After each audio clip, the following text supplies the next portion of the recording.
Kita lanjutkan. Berikutnya, pasangan calon nomor urut 2 memberikan pertanyaan kepada pasangan calon nomor urut 3. Waktu yang diberikan 1 menit terhitung sejak Anda berbicara. Sebagai mitra, pada saat Bapak menjadi PJ Bupati dan saya pimpinan DPRD Kabupaten Konawe, ada beberapa janji Bapak PJ Bupati yang sampai selesai masa jabatan itu tidak bisa ditunaikan. Tetapi dari sekian banyak janji, satu saja yang ingin saya ingatkan, karena ini sangat berdampak terhadap keberadaan masyarakat kita di 4 desa daerah Bendungan Ameroro. Ya. Dan baru kemarin itu ada hearing di DPRD Kabupaten Konawe yang dimana menagih janji PJ Bupati Konawe yang akan membayarkan, berkoordinasi dengan BWS akan membayarkan sebelum bulan puasa yang lalu. Tapi sampai sekarang alhamdulillah belum terbayarkan. Terima kasih. Baik, selanjutnya dipersilahkan paslon nomor 3 untuk menjawab pertanyaan dari paslon nomor 2. Waktunya 2 menit dimulai saat Anda berbicara. Terima kasih pasangan nomor 2. Ameroro ini sebenarnya luka lama, Pak. Luka lama. Ini sudah bertahun-tahun. Sudah banyak masalah. Tapi saya datang waktu itu mau pengresmian bendungan, perintah Presiden, Pak PJ, Ameroro itu harus tenggelam karena mau diresmikan. Terus saya bilang belum dibebaskan. Terkait pembebasan lahan, ini adalah kewenangan Kementerian PU BWS. Tugas kita, tugas pemerintah daerah memfasilitasi. Apa yang saya sampaikan waktu itu, saya ingat ya, karena kita sering jangan suka bohong. Saya ingat kita selesaikan waktu itu sebelum Idul Fitri.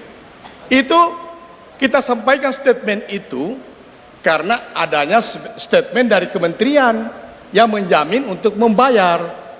Tugas kita, Bupati tidak punya kewenangan terkait pembayaran Ameroro.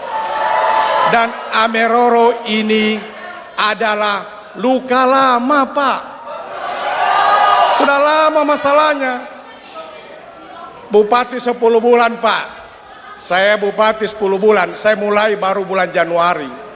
Ya, tapi alhamdulillah saya mendapatkan 11 penghargaan dari menteri dan presiden. Saya juga mendapatkan anugerah dari Presiden Republik Indonesia sebagai pejabat bupati terbaik di Indonesia. Dan saya mendapatkan dana 29 miliar dana transfer. Demikian, terima kasih. Assalamualaikum warahmatullahi wabarakatuh.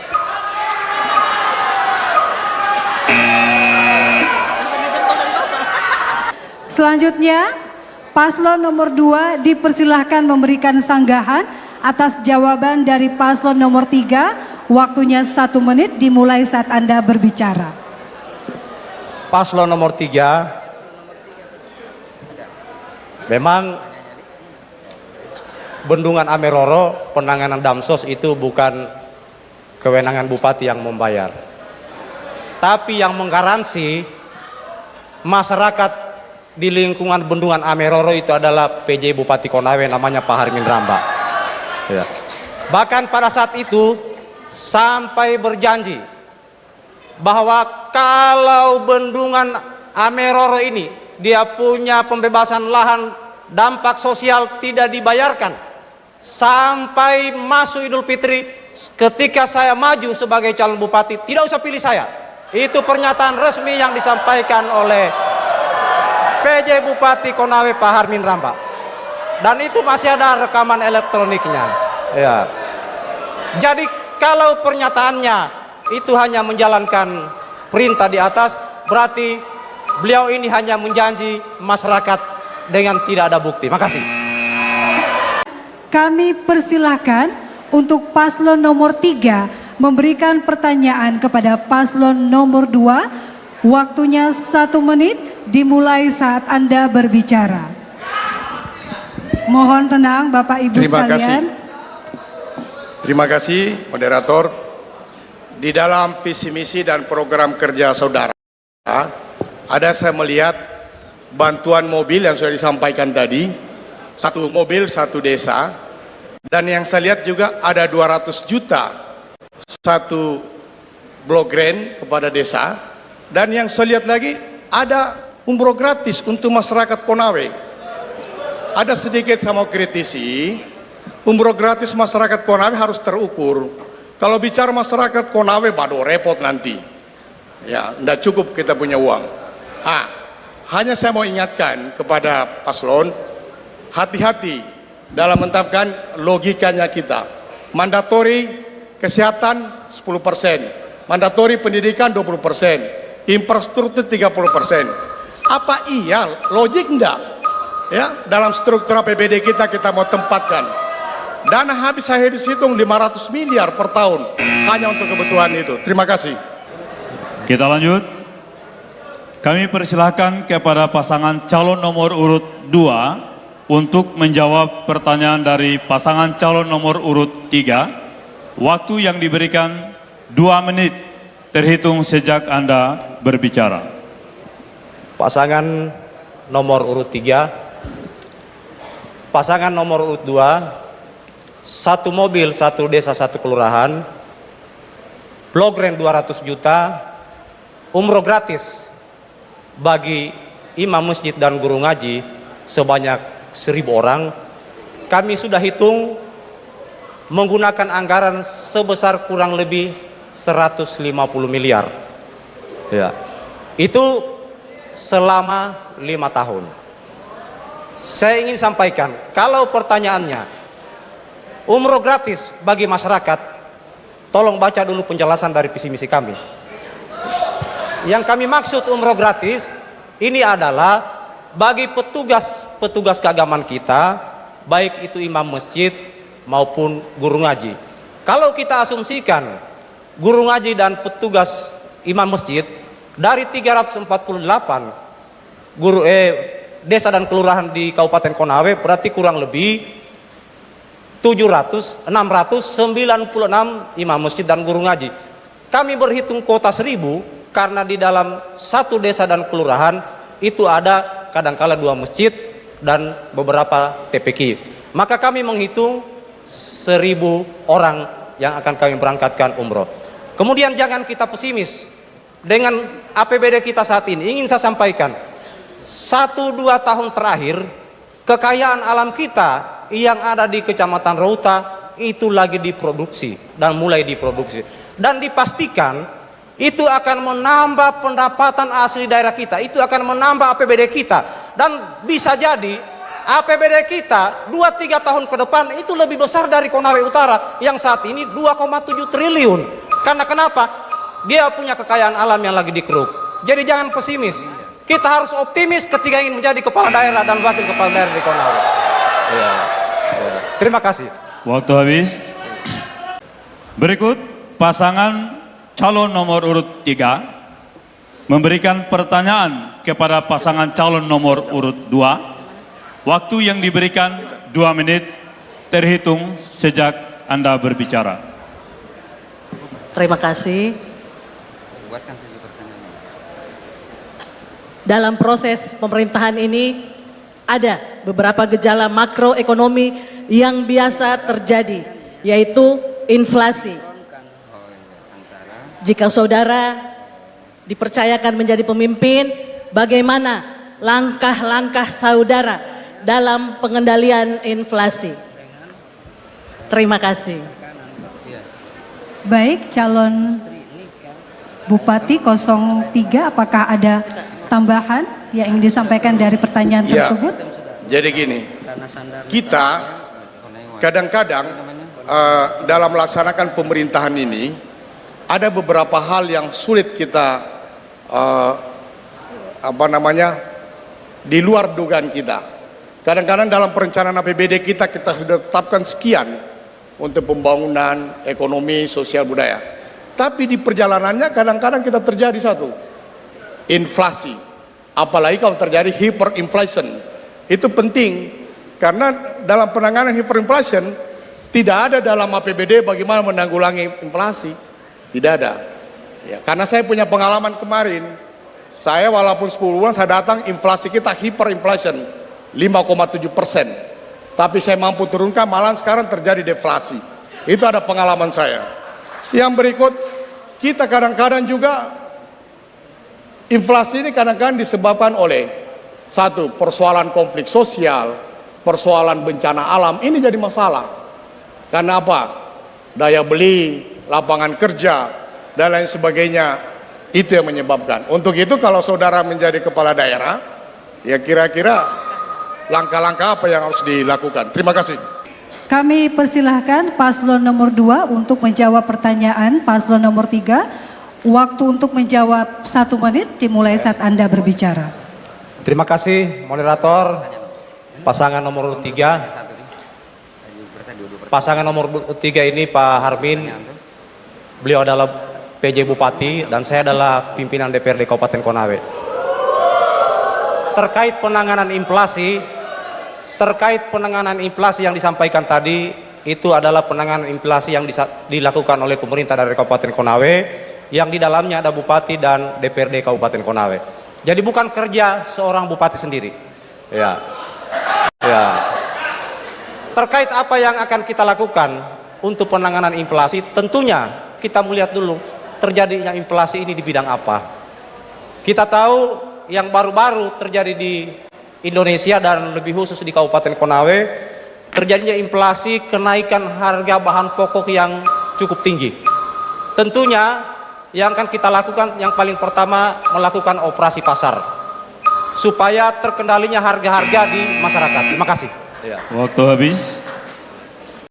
Selanjutnya kami persilakan pasangan calon nomor urut 3 untuk memberikan sanggahan atas jawaban pasangan calon nomor urut 2. Waktu yang diberikan 2 menit, mulai Anda berbicara. Terima kasih. Berbicara pengendalian inflasi ini bagi kepala daerah itu adalah diskresi, Pak. Karena apa? Pengendalian inflasi tidak dibahas di DPR. Dia datang di tengah jalan. Jadi butuh kiat. Yang dibahas di DPR adalah anggaran APBD yang kita tetapkan. Tapi inflasi ini datang dengan tiba-tiba. Yang paling penting, setiap pemerintah daerah dalam penetapan APBD yang kita harus siapkan dana kontingensi. Dana kontingensi itu adalah dana cadangan yang bisa kita lakukan dalam rangka pengendalian inflasi. Tadi sudah disebutkan salah satu operasi pasar. Ya betul, ada manis-manisnya, ada betulnya. Salah satu adalah operasi pasar. Yang perlu juga kita ketahui bahwa satu, bisa mengevaluasi tarif, bisa mengevaluasi perda kita yang menyebabkan terjadinya inflasi. Itu adalah kiat-kiat kita. Operasi pasar, pemberian bantuan sembako dan sebagainya. Itu salah satu. Tapi banyak model yang bisa kita lakukan dalam rangka pengendalian. Tapi yang terpenting, kita seorang kepala daerah dalam menetapkan APBD, dana kontingensi ini penting. Minimal 10% dari APBD kita harus ada dana kontingensi. Terima kasih. Assalamualaikum warahmatullahi wabarakatuh. Kita lanjut pada sesi terakhir untuk segmen keempat. Kami persilakan untuk pasangan calon nomor urut 2 untuk memberikan pertanyaan kepada pasangan calon nomor urut 3. Waktu yang diberikan 2 menit terhitung sejak Anda berbicara. Terima kasih pasangan nomor urut 3. Beberapa hari terakhir kampanye nomor urut 3 membawa program umroh gratis dan dana hadir 100 juta.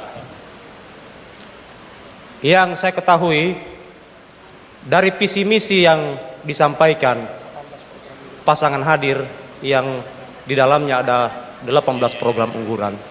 Saya tidak melihat satupun ada yang namanya pemberian reward atau hadiah kepada masyarakat kita, khususnya petugas-petugas keagamaan kita, yaitu petugas agama Islam. Kemudian program hadir 100 juta, saya tidak lihat satupun di 18 program prioritas pasangan hadir dalam visi misi yang disampaikan ke KPU Kabupaten Konawe. Pertanyaan saya, jangan sampai kemudian itu disampaikan dalam kampanye dan tadi ini dalam penyampaian visi misi hanya mengikut dengan program RDPK, yaitu Blok Grant 200 juta dan pemberian reward kepada petugas keagamaan kita, baik guru ngaji maupun imam masjid, memberangkatkan mereka umroh secara gratis. Iya, memberangkatkan mereka umroh secara gratis. Jangan sampai ini hanya janji kampanye, kemudian yang tidak dituangkan dalam visi misi, yang artinya bisa dilaksanakan, bisa tidak dilaksanakan. Karena program yang kami sampaikan RDPK itu masuk dalam program prioritas visi misi kami, artinya wajib untuk kami laksanakan. Tolong dijelaskan ini Pak pasangan nomor urut 3. Makasih. Kami persilahkan kepada pasangan calon nomor urut 3 untuk menjawab pertanyaan dari pasangan calon nomor urut 2. Waktunya 1 menit terhitung sejak Anda berbicara. Terima kasih. Terkait dengan yang disampaikan dari nomor 2, Bapak tidak melihat di KPU, itu kan dokumen sementara yang kita akan masukkan di KPU. Ya. Dan ingat, program 100 juta per desa itu saya sudah dengungkan. Malahan sebelum saya mendaftar jadi bupati, masih saya PJ sama rencana sudah ada dalam otak saya. Sebenarnya itu. Ya. Jadi itu kan dokumen, sedangkan RPJMD aja kita bisa rubah, melakukan suatu perubahan. Ini kan belum dokumen yang yang sah untuk dilaksanakan. Saya kira tidak terlalu, menurut saya tidak terlalu signifikan untuk kita menanyakan itu. Itu buat saya tidak. Terima kasih.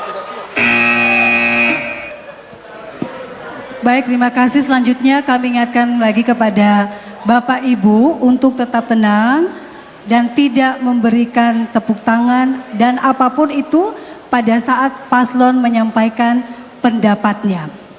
Baik, selanjutnya paslon nomor 2 dipersilahkan memberikan sanggahan atas jawaban dari paslon nomor 3. Waktunya 2 menit dimulai saat Anda berbicara. Dokumen visi misi adalah hal yang wajib dan mutlak diajukan oleh pasangan calon ke KPU Kabupaten Konawe. Kenapa wajib?